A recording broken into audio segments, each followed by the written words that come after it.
Last time on Sailing Warts and All, then you can see it's we took you with us as we went on an in-depth boat viewing of Double T. line from there. And we looked back at the very foggy start for our delivery trip of our new Westerly Seahawk 35. And boy, what a trip.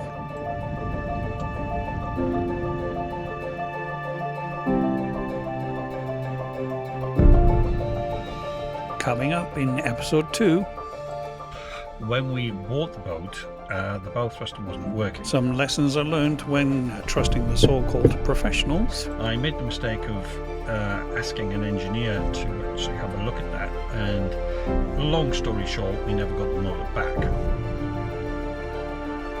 And we start the task of making Double T family friendly.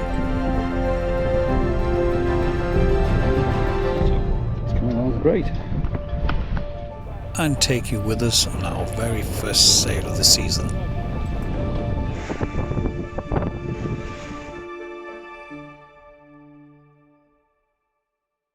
So we're on our way down to Double T right now, and as you know, she's berthed in Milford Haven.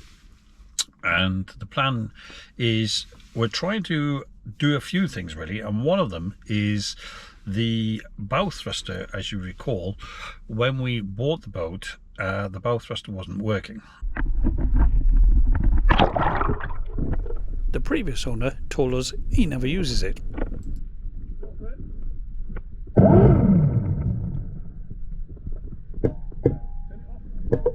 But given our experiences so far, we really wanted it working. Unfortunately then, I made the mistake of asking an engineer to actually have a look at that, and long story short, we never got the motor back. So unfortunately, that meant that I had to find a replacement motor. If I got an equivalent, which would be a new motor itself, we're looking at about 1,800 quid, which is a lot of money just for a motor really. By sheer coincidence, I managed to find a similar motor to the one that was removed on eBay. So I bought that. The plan now is to fit that really. Oh yes, and by the way, I did check the numbers. It's not the motor that was removed. Having never fitted one of these things before, I wasn't sure whether there was supposed to be some sort of gasket or something. But from the research, it doesn't have one. But it's really important that you line up the keyways correctly. Fortunately, it went in like a dream. All wired up, and there's only one thing to do now. Give it a whirl. Unit's on.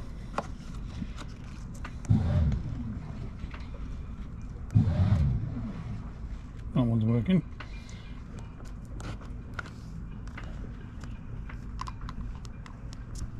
That is a dodo.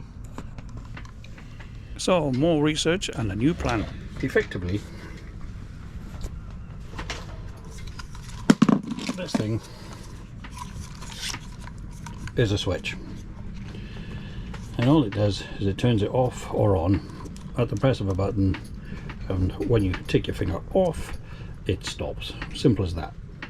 So the essence of it is, doesn't matter how you tied it up, it's a switch. In this here box, complete with instructions, there's a new one. It looks slightly different.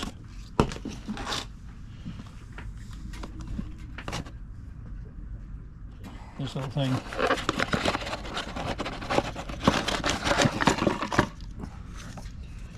the same thing really, isn't it? 150 quid for a switch. Let go of my arm. Yes, I know. When you talk marine, you add zeros. So it's time to wire in the new switch and see how we get on. Fortunately, it's pretty much plug and play. Left side. Right side. So there it is then. One reconditioned motor fitted and a switch that works. Just got to refit the switch now. Okay, so this is where the switch unit sits, and you can see there's a screw head broken off here. So I'm going to drill that one out And these I've just put in just for now, so I don't lose them. Get rid of this old Sikaflex seal here. Got some new seal to put in there, ready to go. And I've just taken a turn around here with a wire just to make sure that it doesn't part company in the meantime. Because I would hate it to drop in there. So here goes nothing.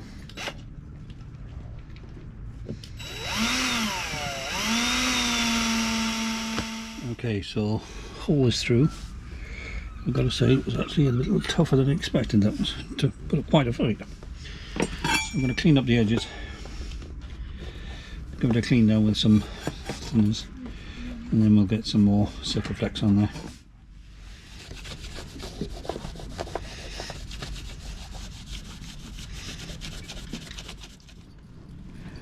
Okay, so it's in, looking good. The discovery that my Sikaflex is black rather than white. I failed to spot that one, so I've had a hell of a clean up operation around here where I've sealed it. The last job to do is pop these back on, which are in the corners here, but I'm going to get the Sikaflex off my hands first, otherwise I'm just spread it everywhere again. So there she is, folks. She's on.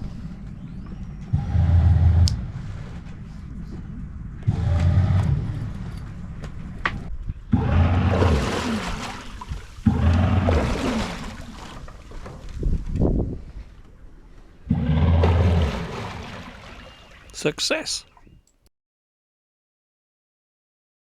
Okay, so when the professional was removing the bow thruster motor, I asked him to fit an isolator so I could isolate the bow thruster and the windlass, which were on the same system. So after the professional fitted the isolator, the anchor windlass hasn't worked since. It's now my job to dig into the electrics and find out what's going on. Up and yonder. This means tracing the various wires. So these are the actual foot pedal switch controls, and this is the negative really. Okay, so what I'm suspecting, having given this a test, I know the relay is now working. I've tested that. It wasn't pretty, but I did it. This one in the middle here, which is C, looking at the wiring diagram, that is a negative, and that is this wire here. We trace that wire back and it comes into the fuse box here, the relay thing, isolator that somebody fitted, and it actually goes on to the positive in there. Now that's my theory, that is on the wrong one. And if we have a look at the old diagram here, we see it comes down here and goes to the negative. So that's my theory. Now, if I'm right, I connect that up to the correct negative. And Bob's your mother's brother. Unfortunately, I forgot to mention I'm slightly colourblind as well, so this could be interesting. The blue wire, which is from the relay solenoid, is now actually going onto the earth, which is shared with the bow thruster earth as well, and everything is back together. Okay, so if this is right, it should work. Do you want to give it a whirl for me? Okay, here we go. We have success. Okay, so here out on deck. So at the moment we've got this bit missing here, which as you can see has been bodged before. There's another thing on the jobs list.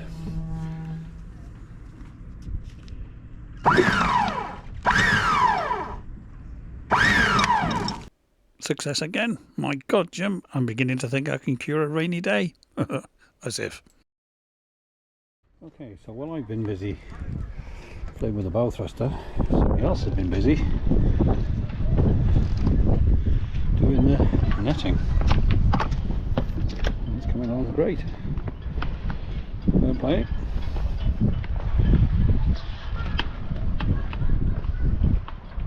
But the netting is taking shape nicely. Before we started fishing this netting, we did a bit of research because we were in two minds. But then there's a few reasons why we decided to go with it in the end. And here's a little demo. So had the netting not been there, would that have been different? But there's two Labradors we want to keep on board.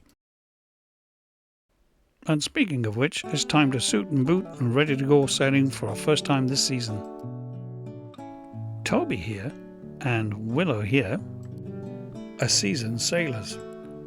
But it has to be admitted, while they both seem to enjoy the adventure, particularly when they go ashore, unfortunately they both seem very reluctant to get into the tender, and this has often resulted in something of a pitched battle. More work needed here. No, not this one. And so at last we look to our first sail of the season, which by the way is almost a full family outing.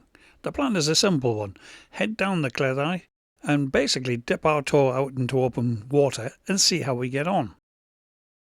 The trip down the Cleddau was uneventful, and you joined us just as we were actually starting to reach open water near St. Hans Head.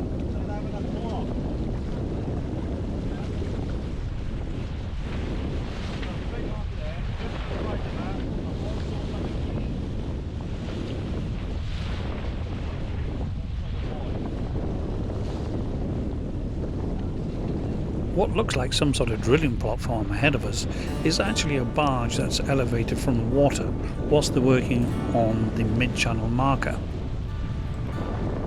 Channel rock guards the entrance to the Cleddau. Beyond it is open water, but this area can get quite bumpy, and today didn't disappoint.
You know, there's a saying amongst the sailing instructors: if you're enjoying yourself, your chances are that your students aren't. There's a very important clue coming up that I missed completely. It slipped me by. Not everyone on board is enjoying the conditions as much as I am. While first mate Stephen and I are enjoying the pasties, we're oblivious to the fact that other crew members are struggling.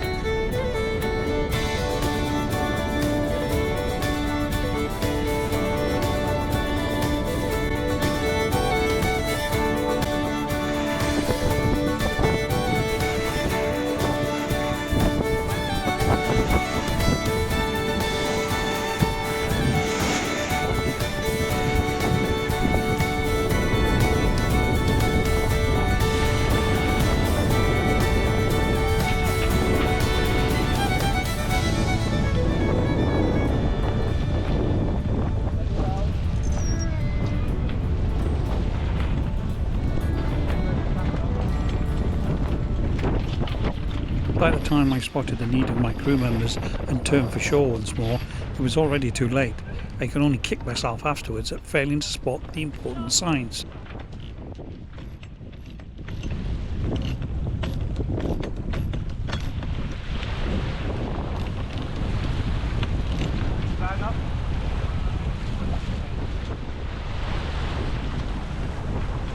Sadly for our youngest member of the crew, we'd already reached the point of no return.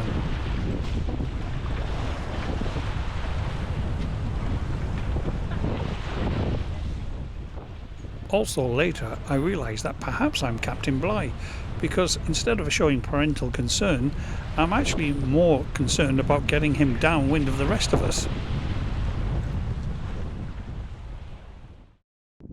So we make our way into a nice quiet Anchorage. Still a little bit breezy in here, but it's nice and calm. Everyone can relax, get their breath back, have a cup of tea, and of course take the dogs to the beach for a run ashore. So this trip has served as something of a timely reminder for me, but there's no rush. We now make our way back up the Cleddau. No time imperative, just enjoy the scenery and the sailing. And of course reflect on the lessons learned.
As you can hear, a brisk tailwind was always going to make life interesting coming back onto the berth, but we managed it, and it's time to reflect on a great day on the water, but some lessons learned. Coming up next time, we're on the next Goonie project here. It's time to get creative. It's a highly developed plan.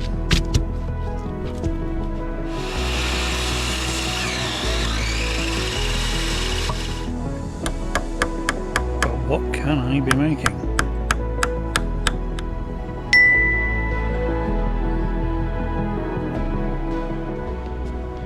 And our plan this morning is to sail on our first proper sort of passage somewhere other than the delivery trip. Yeah, so we've hit this tiny snag, which you can see just behind me.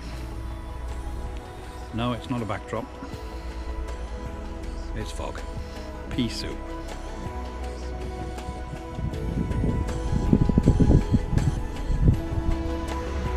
I'm getting a strong sense of deja vu right now.